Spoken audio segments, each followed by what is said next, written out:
Hi friends, I am Madhu and I am Rajat. So friends, ये video बहुत ही ज़्यादा important है आप सभी क्लास 10 स्टूडेंट्स के लिए, बिकॉज आज इस वीडियो में हम फाइनल स्ट्रैटेजी डिस्कस करेंगे for all of you students. तो आप सभी के जो बोर्ड एग्जाम्स हैं वो फरवरी से स्टार्ट हो जाएंगे एंड आज 15 जनवरी है, तो ऑलमोस्ट एक महीना आपके पास बाकी है। एंड ये एक महीना बहुत ही ज़्यादा इंपॉर्टेंट है बिकॉज इसी में आप अपनी फाइनल रिवीजन करोगे, जो जो टॉपिक्स आपके बाकी हैं उनको कन्फर्म करोगे, सैम्पल पेपर्स की प्रैक्टिस करोगे, है ना। प्री बोर्ड्स भी होंगे काफ़ी फ्रेंड्स के, तो this is a very crucial time in your preparation. अभी पूरा साल जो आपने अपना सिलेबस पढ़ा है, तैयारी करी है, उसका रिजल्ट आपको इस एक महीने की प्रिपरेशन से ही आप अपना रिजल्ट अच्छा ला पाओगे, बिकॉज ये एक महीने में ही आप अपना सारा पढ़ा हुआ दोबारा रिवाइज करने वाले हो एंड उसको आप फाइनल याद करके अपना एग्जाम दोगे। So this is a very important time and इस टाइम को आपने अच्छे से यूज नहीं किया तो आगे बहुत पछतावा होगा आपको, ठीक है। तो ये वीडियो आप सभी के लिए है, क्लास 10 स्टूडेंट्स के लिए। इसमें हम स्ट्रैटेजी के बारे में बात करेंगे, क्या टिप्स आपको फॉलो करनी चाहिए, कौन सी बुक्स का यूज करना है, all that. So watch it till the end. बिल्कुल। सो फ्रेंड्स, एक महीना बच गया है, लास्ट का एक महीना है for your class 10 board exams. तो देखो यार, अभी तक आपकी जितनी भी प्रिपरेशन हुई है, आपने अभी तक कुछ भी प्रिपेयर नहीं किया है, या फिर आपकी मीडियम थोड़ी ठीक ठाक प्रिपरेशन हो रखी है, या फिर आपने पूरा सिलेबस कवर कर लिया, जो भी अभी आपका लेवल है, इस लास्ट 1 मंथ में आप अपनी पूरी प्रिपरेशन को डन कर सकते हो और अपनी पूरी प्रिपरेशन को बूस्टअप कर सकते हो। तो उसकी स्ट्रैटेजी हम डिस्कस करने वाले हैं। और फ्रेंड्स, अभी हमने रिसेंटली अपना बोर्ड एक्सपीरियंस का वीडियो अपलोड किया था, हमने अपने दोनों ने अपना बोर्ड एक्सपीरियंस आप सभी के साथ शेयर किया था, तो उस वीडियो को भी जरूर देखना। उसको देखोगे आपके और भी जो बहुत सारे डाउट्स हैं वो क्लैरिफाई होंगे। हाँ, तो देखो, पहली बार बोर्ड एग्जाम दे रहे हो, नर्वसनेस होना इट्स नेचुरल। हम दोनों ही बोर्ड एग्जाम दे चुके हैं, मैं 12th में हूँ, रजत 11th में है, तो हमारा कैसा एक्सपीरियंस रहा, कैसा माहौल होता है वहां पर, वो सब भी हम डिस्कस कर चुके हैं। तो नर्वसनेस फील हो रही होगी तो उसके लिए आप बोर्ड एक्सपीरियंस का वीडियो देख सकते हैं। इस वीडियो में हम स्ट्रैटेजी जो है डिस्कस करने वाले हैं फॉर योर लास्ट मंथ। तो फ्रेंड्स देखो, जितनी भी आपकी प्रिपरेशन हुई है, चाहे आपकी प्रिपरेशन बहुत ही कम हुई है, सिलेबस बहुत बाकी है, या फिर मीडियम हुई है, या फिर ऑलमोस्ट सारी हो गई है, अगर आप कोई नया टॉपिक पढ़ रहे हो ना, तो उसको एनसीईआरटी से ही स्टार्ट करना। जो भी आप नया टॉपिक पढ़ रहे हो तो एनसीईआरटी से ही शुरू करो, बिकॉज एनसीईआरटी ही आपका बेस है, उसी से क्वेश्चंस पूछे जाते हैं। So that is for you, ठीक है। बिल्कुल। और ये बात मैं बहुत बार बोल चुका हूँ कि एनसीईआरटी में से ही मोस्ट ऑफ द क्वेश्चंस आते हैं, और मैंने इस पे सेपरेट वीडियो भी बना रखा है कि कैसे हमारे बोर्ड एग्जाम में एनसीईआरटी से डायरेक्ट क्वेश्चन उठ के आते हैं। हाँ, तो अपने कंसेप्ट्स को स्ट्रॉन्ग आपको एनसीईआरटी से ही करना है, फिर आप और दूसरी बुक्स का यूज कर सकते हैं। तो देखो, अभी आपका लास्ट मंथ में आपको अपनी फाइनल रिवीजन करनी है, तो इसके लिए मैं आप सभी क्लास 10 स्टूडेंट्स को एडुकार्ट की फाइनल रिवीजन की जो बुक है ये रिकमेंड करना चाहूंगी, बिकॉज देखो, अभी इस लास्ट मंथ में जो होता है ना, हमने सारा पढ़ा हुआ दोबारा रिवाइज करना होता है। तो एक फाइनल रिवीजन की जिसमें सारे कंसेप्ट्स हो, सैम्पल पेपर्स भी हो, क्वेश्चंस हो, वो हमें एक ऐसी सोर्स की जरूरत होती है। एंड ऐसी बुक होनी चाहिए जिसकी हमें हर एक सब्जेक्ट की स्पेसिफिक बुक ना परचेज करनी हो, कोई एक ही सोर्स हो जिसमें से हमारी सारी तैयारी हो जाए, रिवीजन हो जाए। ओके, तो ये एडुकार्ट की फाइनल रिवीजन की बुक है। इसमें मैथ, साइंस, एसएसटी, इंग्लिश चारों सब्जेक्ट्स हैं, उनके सैम्पल पेपर्स हैं, चैप्टर वाइज इसमें नोट्स गिवन है जिनकी हेल्प से आप अपने कंसेप्ट्स को स्ट्रॉन्ग कर सकते हो, रिवाइज कर सकते हो। मैप्स गिवन है, उनकी हेल्प से आपको इजीली समझ में आ जाएगा, रिवाइज हो जाएगा, ठीक है। सैम्पल पेपर गिवन हैं, सीबीएसई के जो अभी लेटेस्ट प्रैक्टिस पेपर रिलीज हुए ना, उनके बेसिस पर जो है सैम्पल पेपर्स इसमें गिवन है आपकी प्रैक्टिस के लिए। क्वेश्चंस आपको गिवन है चैप्टर वाइज, ठीक है। मार्क्स का ब्रेकडाउन चार्ट गिवन है जिससे आप पता कर सकते हो कि कैसे आपको कितना आंसर लिखने पे कितने मार्क्स मिलते हैं, okay, how you have to write answers. तो वो सारा कुछ इस एक ही बुक में गिवन है।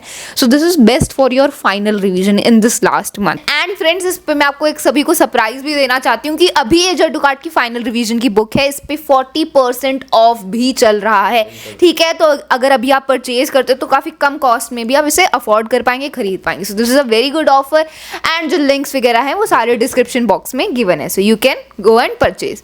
ओके, तो ये तो फाइनल रिवीजन वाली बुक हो गई। एंड अदरवाइज अगर आप कंसेप्ट कर रहे हैं तो एनसीईआरटी से ही आपको पढ़ना है। तो एनसीईआरटी तो आपकी मेन है ही, उसमें से कंसेप्ट्स को आपको स्ट्रॉन्ग करना है, एनसीईआरटी के क्वेश्चंस करने हैं, एंड देन आप इन सोर्सेज का यूज कर सकते हैं, ठीक है। एंड जो लिंक वगैरह सब कुछ है वो डिस्क्रिप्शन बॉक्स में गिवन है, वहां से जाके आप आगे परचेज कर सकते हैं इफ यू वांट। ओके, तो फ्रेंड्स, ये जो लास्ट के अब 30 डेज हैं, इनमें आप देखो, जितना भी, सबसे पहले तो आपको क्या करना है, जो जो बाकी है ना ऑर्गेनाइज करो।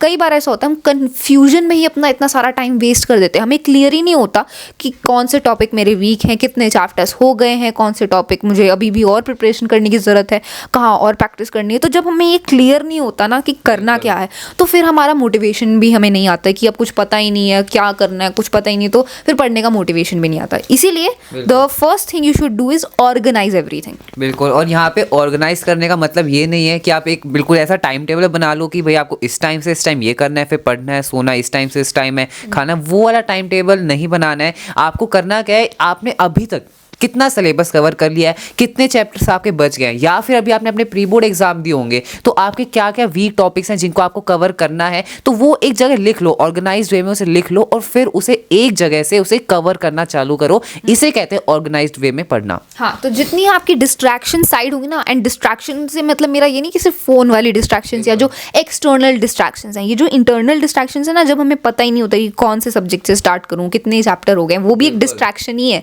तो उन सबको साइड करो, पहले क्लियर हो जाओ कि हाँ इतने चैप्टर्स बाकी हैं, ऐसे मुझे अपना कवर करते हुए आगे बढ़ना है। तो ऑर्गेनाइज कर लिया, फिर एनालाइज करो कि सबसे वीक टॉपिक आपका कौन सा है, किसमें आपको सबसे ज़्यादा टाइम लगाने की जरूरत है। फॉर एग्जाम्पल मैथ्स में आपको ट्रिग्नोमेट्री बिल्कुल नहीं आता, ट्रिग्नोमेट्री इज और वीकेस्ट टॉपिक, तो आपको पता होना चाहिए कि उसके लिए आपको एक कंसेप्ट स्ट्रॉन्ग करके प्रैक्टिस करने में कितना टाइम लगेगा, 1-2 दिन लगेगा, 1 हफ्ता लगेगा पूरा उसको स्ट्रॉन्ग करने के लिए। तो अपने वीकेस्ट टॉपिक्स को ढूंढो हर एक सब्जेक्ट में से। आपका साइंस में कौन सा चैप्टर वीक है, मैथ्स में कौन सा चैप्टर वीक है, इंग्लिश में आपके कितने चैप्टर्स हो गए, आपको स्टोरी अच्छे से समझ आ गई है, तो कौन सा ग्रामर का टॉपिक वीक है ना। एसएसटी में देखो आपको कौन सा चैप्टर मुश्किल लगता है। तो हर एक सब्जेक्ट के जो वीक टॉपिक्स हैं उनको फाइंड आउट करो, एंड देन ये एक अंदाजा लगाओ कि कितना टाइम आपको लगेगा उनको समझ के कवर करने में, स्ट्रॉन्ग होने में। ओके, बिल्कुल। और देखा जाए तो ना कहीं ये जो डिस्ट्रैक्शंस है ना, ये आपस में रिलेटेड भी हैं। अगर आपने एक अपना ना जो स्पेसिफिक प्लान है ना वो अगर नहीं बनाया होगा ना, तो आप फिर दूसरी डिस्ट्रैक्शंस में जाओगे, जैसे आप ज़्यादा फ़ोन या सोशल मीडिया की तरफ जाओगे। अगर आपको पता है कि मैंने कल ही अपना एक ऑर्गेनाइज टाइम टेबल बनाया और मुझे उसे फॉलो करना है, ये मैं क्या कर रहा हूँ, अपना टाइम वेस्ट कर रहा हूँ, तो वो आप जो साइड वाले डिस्ट्रैक्शन है वो भी आप अपने आप ऑटोमेटिकली कम हो जाएंगे। अगर आप एक ऑर्गेनाइज प्लान बनाओगे। हाँ, तो कई बार क्या होता है हमारी पढ़ाई का ही हमें पाथ क्लियर नहीं होता, इसीलिए फिर हम और दूसरी डिस्ट्रैक्शन की वजह से जाते हैं। तो सबसे पहले आप उन्हें क्लियर कर लो, तो आपको पता लग जाएगा कि अभी मेरे इतने चैप्टर्स बाकी हैं, तो now I am wasting my time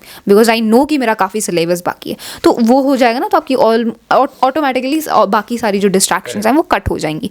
okay, and देखो फ्रेंड्स, अब तो आपको खुद भी थोड़ी रिस्पॉन्सिबिलिटी आ ही जानी चाहिए कि 1 महीना बाकी है, थोड़ा तो डिस्ट्रैक्शंस को कम कर ही देना चाहिए। ये मज़े करने का टाइम तो आगे भी आता रहेगा, so don't waste this time, because इस टाइम को वेस्ट कर दिया ना, आपके मान लो क्लास 10th में आप अपना बेस्ट नहीं दे पाए, आपके अच्छे मार्क्स नहीं आए, तो पछतावा रहेगा। And then and that feeling is the worst, जो रेग्रेट वाली फीलिंग होती है ना वो वर्स्ट होती है।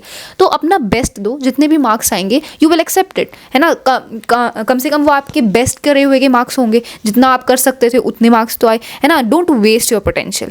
ओके, तो जब आप अपना ऑर्गेनाइज कर लेते हो, एनालाइज कर लेते हो, फिर आपका फर्स्ट स्टेप होता है अपने कंसेप्ट्स को स्ट्रॉन्ग करना। कहाँ से स्ट्रॉन्ग करना है? एनसीईआरटी से, एज आई टोल्ड यू। ठीक है, वीडियोस देख सकते हो आप हमारे फुल एक्सप्लेनेशंस के यूट्यूब पर हमने सारे चैप्टर्स के वीडियो डाल रखे हैं, या फिर आप 1 शॉट रिवीजन के देख सकते हो अगर इतना टाइम नहीं है तो। ओके, तो देखो, एक ऑर्गेनाइज प्लान बनाने के बाद अब बारी आती है जब आप स्टार्ट करते हो, करना चालू करते हो। तो जैसे एक चैप्टर आया तो हम उस चैप्टर को कवर कैसे करना है, उस चैप्टर को हम कैसे करें कि उस चैप्टर में से कोई भी क्वेश्चन आ जाए हमारे बोर्ड एग्जाम में तो हम उसे आराम से अटेम्प्ट कर पाए। तो तरीका क्या होना चाहिए? देखो फ्रेंड्स, बेसिकली सबसे पहले अगर आपको स्टार्ट करना है, आप एक यूट्यूब का कोई भी 1 शॉट लेक्चर खोलो। हमने साइंस के, मैथ्स के, इंग्लिश ग्रामर के सारा कंटेंट क्लास 10th का इस चैनल पे अपलोडेड है, वहाँ से भी आप कवर कर सकते हो। और देखो, यूट्यूब पे कोई भी लेक्चर देख रहे हो उसे बिंज वॉच नहीं करना है, ऐसे नहीं लगा के बैठ गए, ये नहीं करना है। साथ साथ या तो आप उसे लिख रहे हो, नोट्स बना रहे हो, या फिर आपने बिल्कुल एक्टिव लर्निंग करनी है। एंड इसमें साथ साथ या तो नोट्स बनाओ, या फिर जो आपने ऑलरेडी नोट्स बना रखे उनकी साथ साथ रीडिंग करो, या फिर एनसीईआरटी रीडिंग करो। खाली नहीं बैठना है, ठीक है। उससे आपकी जो मेमोरी है वो बहुत कम हो जाती है, वो आपको याद ही नहीं होगा। हाँ, देखो, प्लेलिस्ट लगा के बैठ जाओगे, चलता रहेगा, आपके सर के ऊपर से जाएगा, and that is time wasting. तो एक्टिव लर्निंग में आपको इंगेज होना पड़ेगा ना। जैसे वीडियो चल रहा है तो आप पहले अपनी बुक खोलो सामने, जो वीडियो में वो बोल रहा है तो आप बुक में देखो कि हाँ ये वाला कंसेप्ट समझ रहा है, जो इंपॉर्टेंट लाइन है उसको अंडरलाइन कर लिया, या मान लो कोई इंपॉर्टेंट पॉइंट बताया तो उसको नोट डाउन कर लिया। तो इंगेज होना है आपको। अगर लगा के बैठ जाओगे तो वो तो बस आपके सर के ऊपर से जाएगा, वो पैसिव लर्निंग हो गई ना। तो वो हमें नहीं करना, because time is crucial and काफ़ी कम टाइम रह गया है। ठीक है, तो आप कंसेप्ट स्ट्रॉन्ग कर लेते हो अपने, आप एनसीईआरटी कर लेते हो, ये फाइनल रिवीजन की बुक में से भी और रिवाइज करके आप प्रैक्टिस कर लेते हो। फिर आता है सैम्पल पेपर्स का टाइम। ठीक है, सैम्पल पेपर्स एक ऐसी चीज़ है जो आपको एक फाइनल एज देते हैं प्रिपरेशन में। बिकॉज देखो, सैम्पल पेपर्स आपको एक पूरा स्ट्रक्चर बताते हैं बोर्ड एग्जाम का, कैसे बोर्ड एग्जाम में कितने क्वेश्चन आने वाले, कितने सेक्शंस होंगे, किस टाइप के क्वेश्चन होंगे, कितना टाइम मिलेगा, वो सब। तो एक फाइनल प्रिपरेशन के लिए सैम्पल पेपर्स। एंड ऐसा तो है नहीं कि 1-2 सैम्पल पेपर से ही हो जाएगा, है ना। काफ़ी सारे सैम्पल पेपर्स करने होते हैं, तो उसके लिए भी टाइम लगता है। तो सैम्पल पेपर्स के लिए भी आपको टाइम बचाना है, तो उस हिसाब से आप अपनी शेड्यूल को बनाओगे कि सैम्पल पेपर्स के लिए भी एंड तक टाइम बचे। एंड जब आप सैम्पल पेपर्स करोगे फिर आपको पता चलेगा अपनी मिस्टेक्स का। ऐसा तो होगा नहीं कि आपके सारे क्वेश्चंस राइट हो जाएंगे। होपफुली हम सभी आपको विश करते हैं कि आपके ज़्यादा से ज़्यादा क्वेश्चन राइट हो, लेकिन ऐसा होता है कि कई बार मिस्टेक निकल कर आ जाती है ना। तो फिर जो मिस्टेक आएगी उसको आपको इंप्रूव भी करना है, फिर आपको पता चलेगा कौन सा टॉपिक वीक है ना, तो फिर उसको उस पर काम भी करना है, तो वो टाइम भी चाहिए, है ना।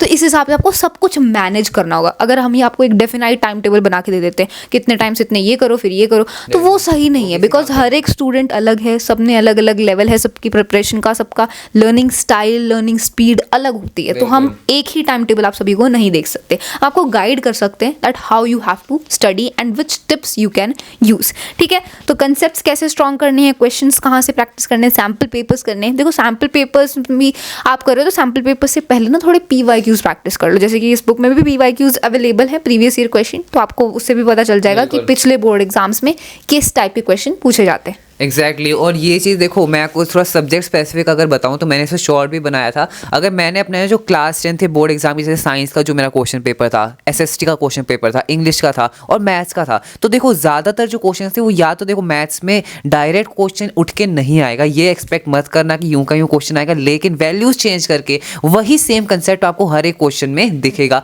उसमें कोई डाउट नहीं है। लेकिन मैथ्स में एक एक्स्ट्रा चीज़ है जो बाकी सब्जेक्ट्स में नहीं है, आपको साथ साथ PYQs लगाने हैं और NCERT एग्जाम्पल करने, तो आपका मैथ सब्जेक्ट बिल्कुल स्ट्रांग हो जाएगा। स्टैंडर्ड मैथ्स की मैं यहाँ पे बात कर रहा हूँ। बाकी देखा जाए जो साइंस है, SST है और इंग्लिश है, उसकी आपको NCERT बिल्कुल 100% लाइन बाय लाइन रीडिंग करनी है, कोई भी क्वेश्चन आपका नहीं छूटेगा, ये मैं आपको अपने एक्सपीरियंस से बता रहा हूँ। NCERT के बारे में एक और बात बोलना चाहती हूँ, जो एक्टिविटीज़ गिवन होती है ना, जो बॉक्स में इन्फॉर्मेशन गिवन होती है, उनको इग्नोर मत करना। सबसे बड़ी गलती कर दोगे, देखो 2 साल हो गए मुझे बोर्ड एग्जाम दिए हुए, एंड ये मैं बहुत बार बोल चुकी हूँ हर एक सेशन को कि आपकी जो ये जो बॉक्स में इन्फॉर्मेशन गिवन होती है, जो एक्टिविटीज़ गिवन होती हैं, वहाँ से क्वेश्चंस आते हैं, तो उनको इग्नोर करना ही नहीं है। ओके देखो ब्लू बॉक्स में आपकी एक्टिविटीज होती हैं और येलो बॉक्स में कुछ एक्स्ट्रा इन्फॉर्मेशन होती है, दोनों ही में से किसी को भी स्किप नहीं करना। अब एक और पॉइंट मैं ऐड करता हूँ कि जो प्री बोर्ड्स वाला एक बहुत बड़ा डाउट होता है कि प्री बोर्ड्स को सीरियसली लेना चाहिए, इन्हें देना चाहिए नहीं देना चाहिए, इनका क्या क्या सिग्निफिकेंस है बेसिकली बोर्ड एग्जाम से। तो देखो स्कूल जो आपका प्री बोर्ड्स लेता है उनका क्वेश्चन पेपर का लेवल मानते हैं डिफिकल्ट होता है, मुश्किल होता है, या फिर ज़्यादातर स्कूल जो होते हैं वो प्रैक्टिस पेपर देते हैं CBSE का जो हार्ड होता है। अब यहाँ से होता क्या है कि देखो प्री बोर्ड्स का फ़ायदा क्या है, जो हम अब आप कहोगे सैम्पल पेपर हम प्रैक्टिस कर रहे हैं तो प्री बोर्ड्स की ज़रूरत क्या, हम एक टाइम लिमिट में सैम्पल पेपर लगा लेते हैं, वो भी तो ठीक है। लेकिन अगर आप स्कूल में पेपर देते हो तो वो आपको एक पूरा एग्जाम इन्वायरमेंट देता है, एग्जाम हॉल वाला जो एक्सपीरियंस है ना वो बहुत इंपॉर्टेंट है, और ये हमने अपने बोर्ड एग्जाम का जो एक्सपीरियंस का वीडियो था उसमें भी बताया था आपको, तो ये बहुत इंपॉर्टेंट है। तो प्री बोर्ड्स आपको यही स्किल डेवलप करेगा, साथ साथ क्वेश्चन अटेम्प्ट करना, टाइम लिमिट के अंदर उस सारे क्वेश्चंस को अटेम्प्ट करना, वो भी आपकी स्पीड उसमें दिखेगी। तो देखो बोर्ड एग्जाम में ऐसा तो होगा नहीं कि आप घर पे बैठ के आराम से अपने बेड पे बैठ के जैसे मर्जी एग्जाम देना चाहो वैसे दोगे। आपको एक स्कूल में जाना होगा, बेंच पर बैठना होगा, और सारे स्टूडेंट्स होंगे, टीचर्स होंगे, तो वो पूरा स्कूल वाला इन्वायरमेंट होता है, एंड सबकॉन्शियसली उसका भी थोड़ा बहुत हम पर इफेक्ट हो जाता है ना, चाहे हमने कितनी भी तैयारी करी हो, लेकिन नर्वसनेस की वजह से थोड़ा बहुत इफेक्ट हो जाता है। तो उसके लिए कम से कम नर्वसनेस करने के लिए एंड उसके लिए पहले से ही प्रिपेयर होने के लिए स्कूल आपके प्री बोर्ड्स करवाता है, नाम से पता चल रहा है प्री बोर्ड्स, बोर्ड से पहले